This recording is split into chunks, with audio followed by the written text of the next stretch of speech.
وعلى آله الطيبين الطاهرين الهادين وأصحابه الأكرمين أجمعين الرافعين لقواعد الدين. أما بعد فأعوذ بالله من الشيطان الرجيم. بسم الله الرحمن الرحيم. إنما المؤمنون إخوة فأصلحوا بين أخويكم. وقال صاحب القرآن ومظهر الرحمن صلى الله عليه وسلم: لا تقاطعوا ولا تدابروا ولا تباغضوا ولا تحاسدوا وكونوا عباد الله إخوانا. صدق الله مولانا العلي العظيم وصدق رسوله النبي الأمين الكريم ونحن على ذلك لمن الشاهدين والشاكرين. إن الله وملائكته يصلون على النبي يا أيها الذين آمنوا صلوا عليه وسلموا تسليما. اللهم صل وسلم وزد وبارك على سيدنا مولانا محمد طب القلوب ودوائها وعافية الأبدان وشفائها ونور الأبصار وضيائها، كما تحب وترضى بأن تصلي عليه وعلى آله وأصحابه أجمعين والحمد لله رب العالمين. معزز و مکرم رونق اسٹیج، جملہ علماء کرام، سادات ذوی الاحترام، سرپرست اجلاس، صدر اجلاس و جملہ معززین، برادران عزیز، بزرگان محترم، السلام علیکم ورحمۃ اللہ وبرکاتہ. حضرات، سب سے پہلے تو میں یہ عرض کر دوں کہ آج امام اعظم کانفرنس جو یہاں رکھی گئی ہے، یہ اس بات کی نشانی ہے کہ اس علاقے کے لوگوں نے اپنے عظیم محسن کو پہچان لیا ہے کہ جس کے احسانات کا پوری زندگی میں ہر لمحہ ہمیں احساس ہوگا. جب ہم رکعت باندھیں گے اللہ اکبر کہہ کے تو سلام پھیرنے تک جس کے احسانات کا احساس ہوگا وہ امام اعظم ابو حنیفہ ہے.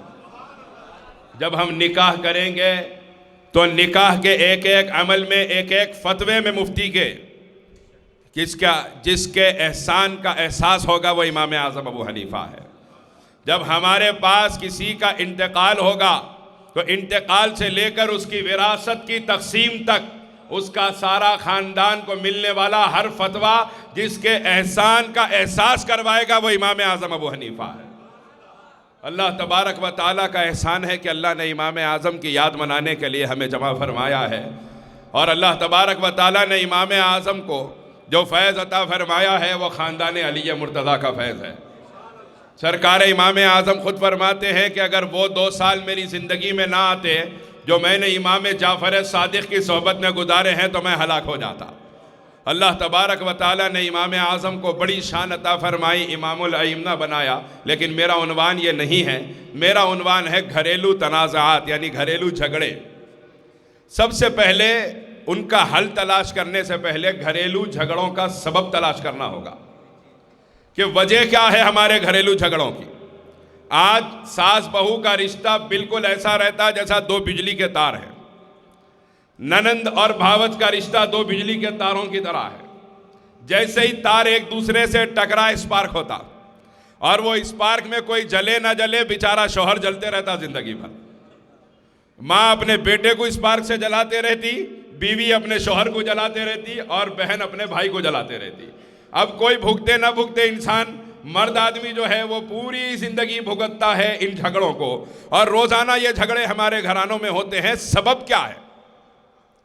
سبب سب سے پہلا ہے تربیت کی خرابی.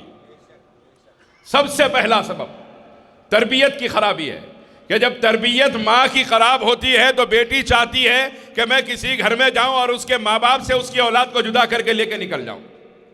آج جب جھگڑا ہوتا ہے تو ماں باپ بجائے اس کے کہ وہ اتحاد کے لیے ساتھ دے، انتشار کے لیے ساتھ دیتی ہے، اور ماں بہنیں بیٹی سے کہتی ہوئی نظر آتی ہے کہ دیکھو کچھ بھی کرو، نہیں جم رہی تو شوہر کو لے کے الگ ہو جاؤ.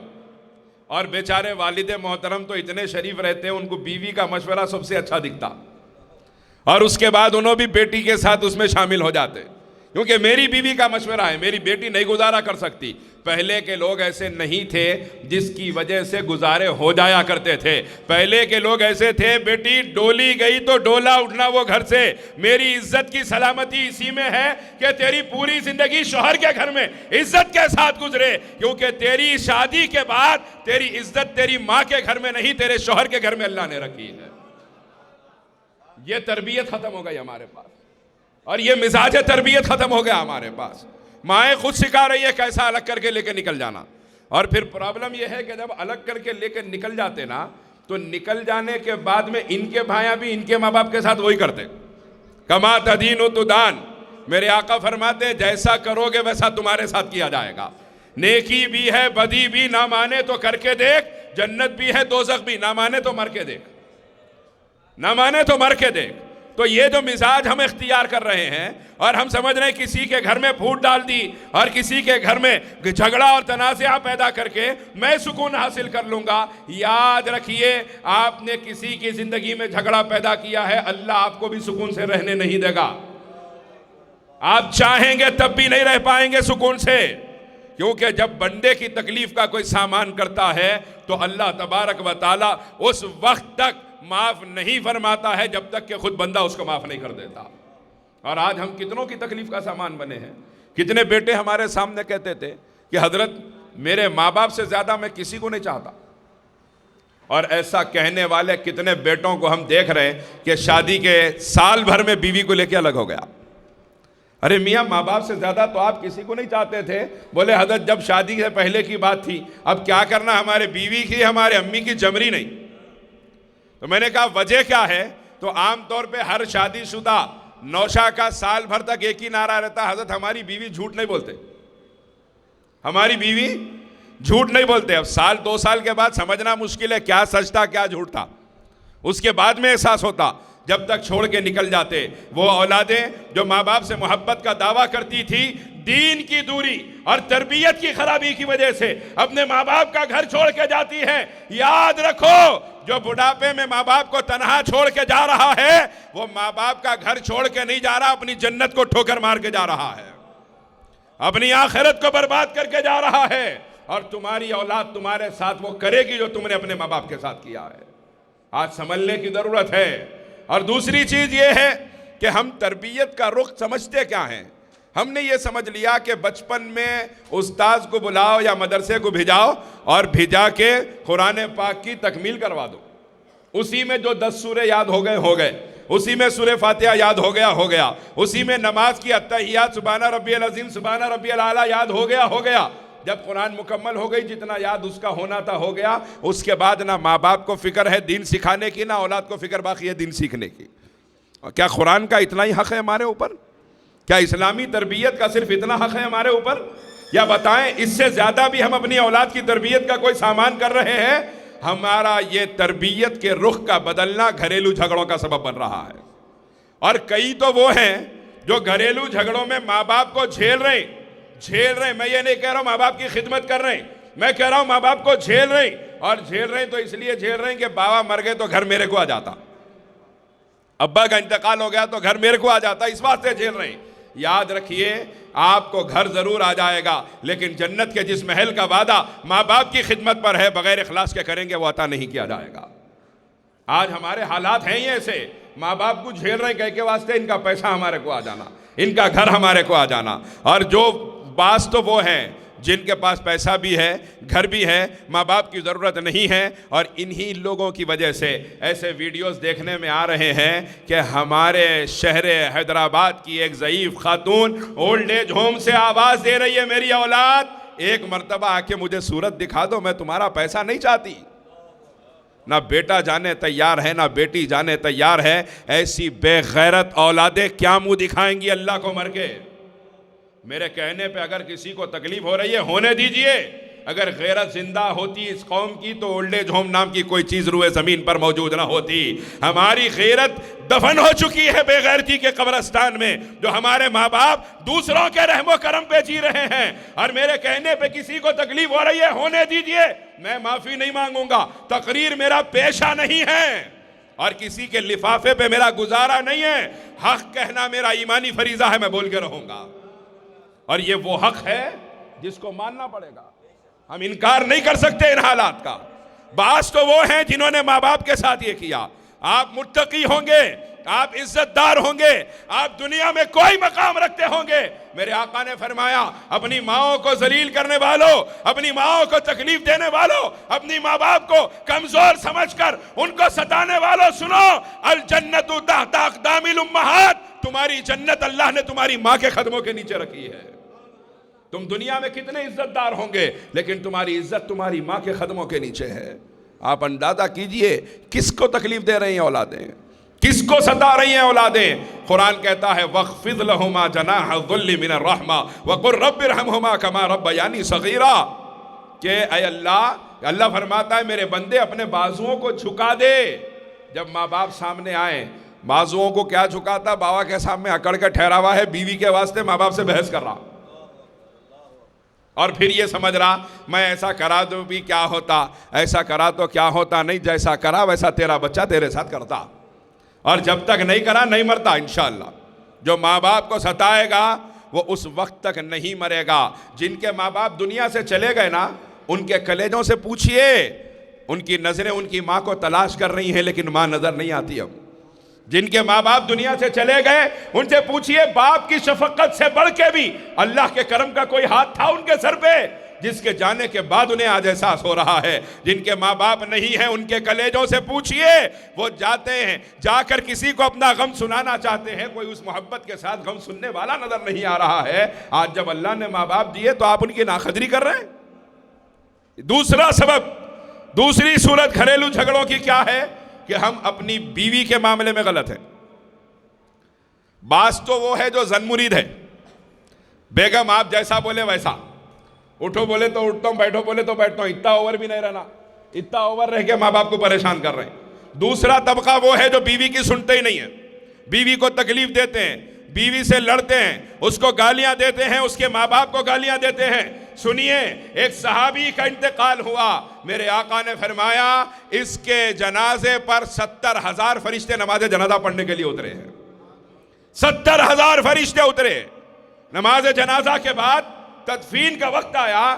جب اس صحابی کی تدفین ہونے لگی, میرے آقا صلی اللہ علیہ وسلم تدفین کے بعد ان کی قبر کے پاس کھڑے رہے. کچھ دیر حضور نے قیام فرمایا, اس کے بعد حضور تشریف لائے. صحابہ کرام نے عرض کیا یا رسول اللہ کیا بات ہے, آپ اتنی دیر یہاں قیام فرمائے؟ حضور بات سمجھ میں نہیں آئی. سرکار نے فرمایا اس کی قبر اس کو دبا رہی تھی, قریب تھا کہ دبا دیتی اس کی پھسلیوں کو, میں یہاں کھڑا تھا جس کی وجہ سے اس کی خبر نے اس کو نہیں دبایا ہے. آپ قربان جائیے اس نبی کے کہ جہاں کوئی رشتہ کام نہیں آئے گا وہاں آمنہ کے لال کا رشتہ کام میں آنے والا ہے. جہاں کوئی نہیں آئے گا, جہاں جب قبر کے اندھیرے گڑھے میں ڈالا جائے گا, نہ باپ آئے گا, نہ ماں آئے گی, نہ بیٹا آئے گا, نہ بیوی آئے گی, نہ پڑوسی, نہ رشتہ دار, نہ دوست, کوئی نہیں آئے گا. قبر کے اندھیرے گڑھے میں اگر کوئی آئے گا تو مدینے کا سلطان تشریف لائے گا اور اپنے غلام کی خبر کو نور سے منور فرمائے گا. اور اگر مصطفیٰ کی تعلیمات پر زندگی گزارا ہوگا تو غلام مصطفیٰ کو آتا ہوا دیکھ کر چلائے گا, سنا ہے آپ ہر عاشق کے گھر تشریف لاتے ہیں, میرے گھر میں بھی ہو جائے چراغا یا رسول اللہ.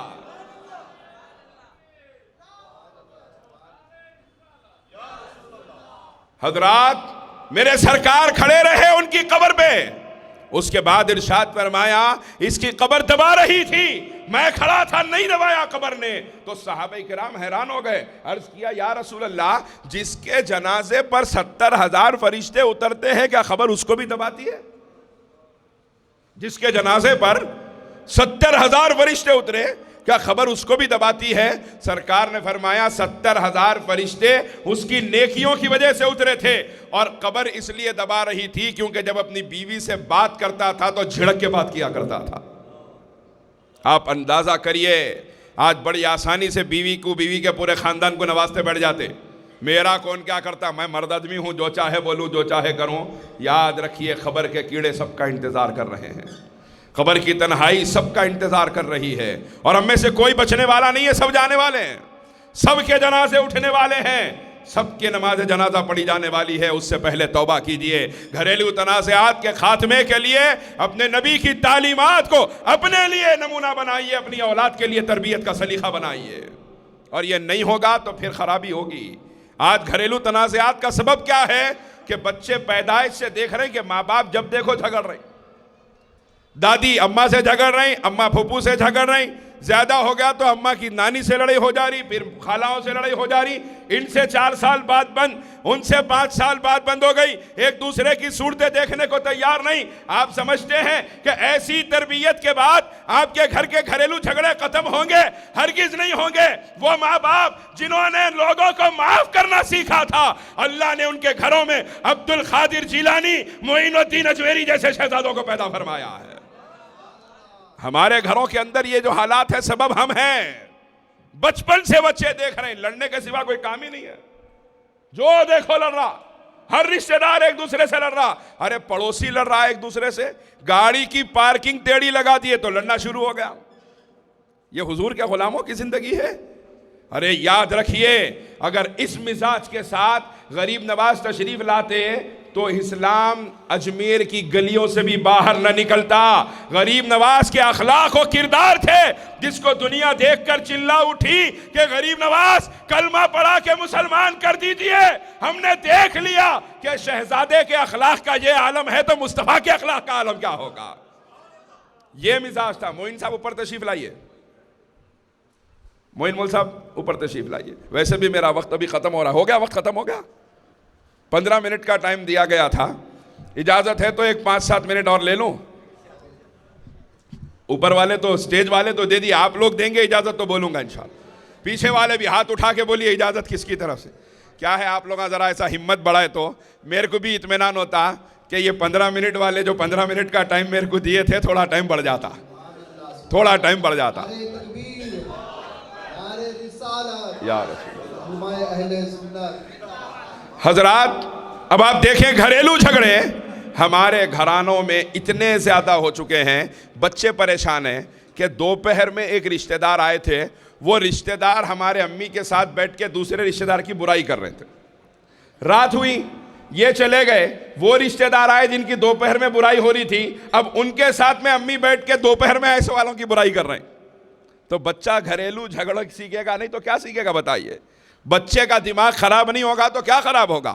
تربیت کے مزاج کو بدلیے۔ اور آج امام اعظم کا دن ہم منا رہے ہیں، اور ایک بات یاد رکھیے کہ جتنے گھریلو جھگڑے ہو رہے ہیں اس کو سلجھانے ہم کس کے پاس جا رہے ہیں؟ جو پہلے سے لڑا ہوئے، پہلے سے لڑنا جن کی عادت ہے ان کے پاس جا رہے ہیں، جا کے بول رہے ہیں صاحب ذرا جھگڑا سلجھا دو۔ آپ گھر کا جھگڑا لے کے جا رہے ہیں، انہوں پوری بستی سے لڑنے والے ہیں، گھر کا جھگڑا لے کے جا رہے ہیں۔ جو خود سلجھا ہوا نہیں ہے وہ آپ کا جھگڑا کیا سلجھائے گا؟ اور یہ بھی وجہ کیا پڑ رہی معلوم آپ کو کیوں ضرورت پڑ رہی ہے گھریلو جھگڑے سلجھانے جانے؟ دونوں طرف سے اتنی جہالت ہے کہ جواب دینے کے لیے ویسا ہی کوئی طاقتور آدمی چاہیے بیچ میں، نہیں تو پھر آپس میں لڑیں گے اور قتل و غارت گری عام ہوگی جو آج ہمارے شہر میں ہو رہی ہے۔ اللہ حفاظت فرمائے۔ تو یہ بزرگوں کے پاس جائیے، علماء موجود ہیں، مشائخ موجود ہیں، ان کے پاس جائیے، اپنے گھروں کے جھگڑے سلجھائیے، دین کے راستے کو اختیار کر کے اپنے گھروں کے جھگڑوں کو ختم کیجیے۔ ان کے پاس جائیے جو خود نہیں لڑتے، ان کے پاس مت جائیے جو ساری دنیا سے لڑتے بیٹھتے ہیں۔ تو یہ مزاج آج ہم بنا لیے کہ جھگڑا ختم کرنے بھی وہاں جا رہے ہیں جو پہلے سے لڑنے والے ہیں، جو بار بار لڑنے والے ہیں ان کے پاس جھگڑا ختم کرنے جا رہے ہیں۔ 2 میاں بیوی آئے امام اعظم کے پاس، شوہر نے آ کے کہا کہ امام میں نے رات میں قسم کھائی کہ جب تک تو مجھ سے بات نہیں کرے گی، بیوی نے مجھ سے بات بند کر دی تو میں نے قسم کھا لی کہ میں قسم کھاتا ہوں کہ جب تک تو نے مجھ سے کلام نہیں کیا میں بھی تجھ سے بات نہیں کروں گا۔ یہ سن کر بیوی نے پلٹ کے شوہر کو جواب دیا کہ میں بھی قسم کھاتی ہوں کہ جب تک تم نے مجھ سے بات نہ کی میں بھی تم سے بات نہیں کروں گی۔ اب شوہر گیا لوگوں کے پاس، علماء کے پاس گیا اور جا کے کہنے لگا کہ کیا ہوا، ایسا معاملہ ہو گیا، میں کیا کروں؟ کہا کہ قسم کا کفارہ دونوں میں سے کسی ایک کو دینا پڑے گا، تم جاؤ بات کر لو تو تم قسم کا کفارہ دے لو، بیوی پہلے بات کرے تو بیوی قسم کا کفارہ دے، شوہر پہلے بات کرے تو شوہر قسم کا کفارہ دے۔ بات یہاں تک سمجھ میں آ گئی؟ سب نے یہی کہا۔ اب وہ شوہر آخر میں گیا امام اعظم ابو حنیفہ کے پاس، امام اعظم کے پاس گیا اور جا کر کہا کہ اے امام رات کو جھگڑا ہوا, میں نے بیوی سے کہہ دیا کہ جب تک تو بات نہ کرے قسم کھاتا ہوں کہ میں بات نہیں کروں گا. بیوی نے کہا میں بھی کہہ رہی ہوں کہ جب تک تم بات نہ کرو قسم کھاتی ہوں میں بھی تم سے بات نہیں کروں گی. اب دوسروں سے جتنوں سے پوچھا ہے سب نے کہا ہے کہ قسم کا کفارہ دینا پڑے گا, میں کیا کروں؟ کیا فتویٰ اس سے بدل سکتا ہے؟ امام اعظم کی فراست کے قربان جائیے, میرے امام نے ارشاد فرمایا نہ تجھ پہ قسم کا کفارہ ہے نہ تیری بیوی پہ قسم کا کفارہ ہے, جا تو اپنی بیوی سے بات کر لے. اب وہ اٹھ کے گیا امام سفیان ثوری کے پاس, امیر المومنین فی الحدیث امام سفیان ثوری کے پاس گیا اور جا کے سنایا کہ یہ معاملہ ہے. امام اعظم نے, امام ابو حنیفہ نے یہ فتویٰ دیا تو امام سفیان ثوری خود چل کر آئے اور آ کے فرمایا کہ آپ غلط دین بتاتے ہیں لوگوں کو. اس نے بھی کہا کہ قسم کھاتا ہوں بات نہیں کروں گا, بیوی نے بھی کہا قسم کھاتی ہوں بات نہیں کریں گے. تو پھر جب تک یہ بات نہیں کریں گے جو بھی بات کرے گا قسم کا کفارہ تو دینا پڑے گا. امام اعظم نے فرمایا ذرا غور فرمائیے, جب اس نے کہا تھا کہ جب تک تو بات نہ کرے قسم کھاتا ہوں میں تجھ سے بات نہیں کروں گا, پلٹ کر اس کی بیوی نے جب جواب دیا کہ جب تک تم بات نہ کرو میں بھی قسم کھاتی ہوں کہ بات نہیں کروں گی, تو بیوی نے جواب اسی کو تو دیا تھا.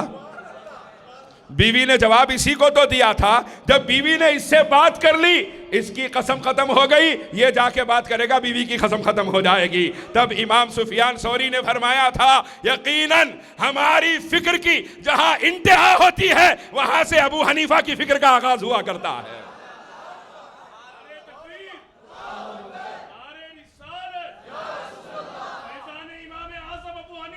زندہ باد. اور آج لوگ ان کی شان میں گستاخیاں کر رہے ہیں, ان کی شان میں بڑی بڑی باتیں کر رہے ہیں, اور یہ جو ان کی شان میں گستاخیاں کرنے والے پیدا ہو رہے ہیں نا, یہ بھی گھریلو جھگڑوں کا نتیجہ ہے. گھریلو جھگڑوں کا نتیجہ ہے. جب دیکھ رہے ہیں اماں دادی کی گستاخی کر رہے ہیں, باوا نانا کی گستاخی کر رہے ہیں, سب ایک دوسرے کے گستاخ ہیں, بڑے ہو کے انہوں اور بڑوں کے گستاخ ہو گئے. یہ بچپن سے ماحول بن رہا ہے بدتمیزیوں کا, گستاخیوں کا. کہنے والا کہتا ہے امام ابو حنیفہ کو 17 حدیثوں سے زیادہ حدیثیں یاد نہیں تھی. 17 حدیثیں جس کو یاد تھی آپ اس کی پیروی کرتے ہیں. میں نے کہا 17 حدیثوں سے جتنے لاکھوں مسائل نکالے تمہارے کہنے کے مطابق, اگر تمہاری بات سچی ہے تو 17 حدیثوں سے ہے کوئی تو لے کے آؤ جس نے 30 لاکھ مسائل کو استنباط کر کے دکھایا ہے. یہ تنہا امام اعظم کی ذات ہے. اب ایک آخری سوال اور سوال کا جواب آپ کو بتا کے بات ختم کر رہا ہوں. آخری بات بتا رہا ہوں کہ آج کل بہت سے لوگ ہیں, یہاں بھی ہے, یہاں تھے پہلے ایک صاحب کوٹ پینٹ پہن کے ٹائی لگا لے کے آ جاتے تھے, وہ بھی ایسی باتیں کرتے تھے اماموں کی شان میں. کوئی حرم نبوی جاتا ہے تو سر پہ ایک صاحب لال رومال ڈال کے آ جاتے ہیں, وہ بھی ایسی باتیں کرتے ہیں اماموں کی شان میں. اب انہی کے چاہنے والے ہمارے محلوں میں بھی موجود ہیں, یہ بھی ایسی باتیں کرتے ہیں اماموں کی شان میں. ایک آسان سوال ان لوگوں نے ڈال دیا. سوال کیا ہے کہ آپ حنفی ہے یا محمدی؟ حنفی ہے یا آپ کی نسبت امام ابو حنیفہ سے ہے یا رسول اللہ صلی اللہ علیہ وسلم سے ہے؟ آپ حنفی ہے یا محمدی؟ یہ سوال کرتے ہی ہمارے لوگ کیا کرتے ہیں, اگر حنفی نہیں ہے بولا تو چل جاتا, مگر محمدی نہیں ہے بولا تو ایمان نکل جاتا. لہذا کیا کرنا, میں محمدی ہوں. جب محمدی ہے تو پھر امام ابو حنیفہ کا فتویٰ چھوڑو, حدیث پہ عمل کرو. ہماری مرضی جو چاہے حدیث ہم جب چاہیں اس کو نکالیں, اس پر عمل کریں. یہاں سے بزرگوں کی گستاخی سکھائی جاتی ہے. اب یہ سوال عام طور پہ آپ لوگوں سے بھی کیا گیا ہوگا, ہر شخص سے کر رہے ہیں یہ لوگ, میں اس کا جواب سکھا کے جا رہا ہوں. آپ یاد رکھیے یہ جواب, آپ یہ جواب دیں گے دم نہیں مار سکے گا کوئی انشاءاللہ. یہ سوال کرنے والے سوال سمجھ کر کے سمجھتے ہیں یہی سوال کرنا جانتے ہیں. ارے خدائے پاک کی عزت کی قسم, تم سوال کرتے کرتے تھک جاؤ گے, مصطفیٰ کے غلام جواب دیتے دیتے نہیں تھکیں گے انشاءاللہ. اب آپ دیکھیں جواب کیا ہے. ہم سب حضرت آدم کی اولاد ہیں کہ نہیں ہیں؟ تھوڑا چاہے ایک 5 منٹ روک دیجئے پلیز, معذرت کے ساتھ 5 منٹ روک دیجئے, بہت اہم بات ہو رہی ہے. ہم سب حضرت آدم کی اولاد ہیں نا, ہے نا, ہم سب آدم کی اولاد ہیں. اب پوچھنے والا جب آپ سے پوچھے کہ آپ حنفی ہے یا محمدی, تو اس سے پوچھئے کہ آپ حضرت آدم کی اولاد ہے یا اپنے ابا کی اولاد ہے. حضرت آدم کی اولاد ہے یا اپنے ابا کی اولاد ہے. بولا ابا کی اولاد ہے تو کیا آدم کی اولاد نہیں ہے؟ آدم کی اولاد ہے تو کیا ابا کی اولاد نہیں ہے؟ ایک وقت میں آدم کی اولاد بھی ہے, ابا کی اولاد بھی ہے. تو وہ کہے گا کیونکہ میرے ابا خود آدمی ہیں. اس لیے میں آدم کی اولاد بھی ہوں، ابا کی اولاد بھی ہوں، تو جواب دینا میں محمدی بھی ہوں، حنفی بھی، کیونکہ میرا امام خود محمدی ہے۔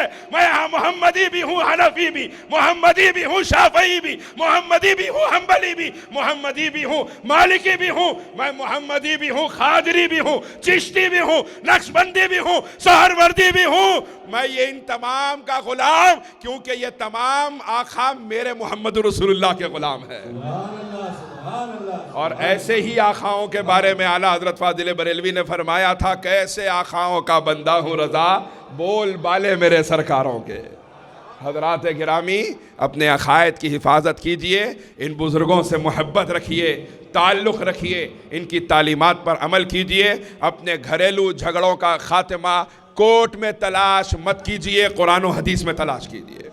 اپنے گھریلو جھگڑے کے لیے آپ وارثان انبیاء کے پاس جائیے، غیروں کے دروازے پہ جا کے اپنے خاندانوں کی عزتوں کو مت اچھالیے۔ اپنی عورتوں کو غیروں کی چوکھٹوں پہ لے جانا عزت دار لوگوں کا شیوا نہیں ہے، یہ کمتر لوگوں کی عادت ہے۔ آپ چاہتے ہیں آپ کے گھرانوں کی عزت سلامت رہے تو دوسروں کی بجائے وارثین انبیاء کے پاس اپنے مسائل کو لے کر جائیں، اور جو مسائل گھریلو ہیں ان کو اپنے پہلے تو گھروں میں حل کرنے کی کوشش کریں۔ نہ حل ہوتے ہوئے نظر آئیں تو علماء موجود ہیں، مشائخ موجود ہیں، انہی کے پاس اس کی خاتمہ کرائیے ان جھگڑوں کا، ورنہ آپ کہیں جا رہے ہیں۔ آپ یاد رکھیے، امت محمدیہ کی عزت کے اچھالنے کا آپ سبب بن رہے ہیں، لوگوں کے سامنے امت کے حالات کو ذلیل کرنے کا آپ سبب بن رہے ہیں۔ اب وقت بہت، پہلے ہی 15 منٹ کے بعد پھر 10 منٹ پوچھ کے وہ بھی لے لیا، پھر یہ حضرات بولیں گے آئندہ بلانا ہی نہیں ہے ان کو، 15 منٹ بولے تو 25 منٹ لے لیے۔ لہٰذا آپ حضرات کی اجازت کے ساتھ اللہ تبارک و تعالیٰ سے دعا ہے کہ اللہ اپنے حبیب کے صدقے ہم تمام کے حاضری کو قبول فرما، امام اعظم کے فیضان سے ہمارے قلوب کو منور فرما، امام اعظم کا فیض ہمیں ہماری نسلوں کو عطا فرما، صبح قیامت تک ہمیں ہماری نسلوں کو امام اعظم کے پیروکاروں میں قائم فرما، دوام عطا فرما، آمین یا الہی۔ ای دعا ازمن گردت قبول است فعل پنجتن، بحر غوث العظم و خواجہ خواجگان زمن، از طفیل بندہ نواز سلطان و خواجہ دکن، لی خمسۃ اطفی بہا حر الوباء الحاطمہ، المصطفیٰ والمرتضیٰ وابناہما والفاطمہ، وآخر دعوانا الحمدللہ رب العالمین۔ سبحان اللہ، سبحان اللہ۔ یہ تھے ممتاز عالم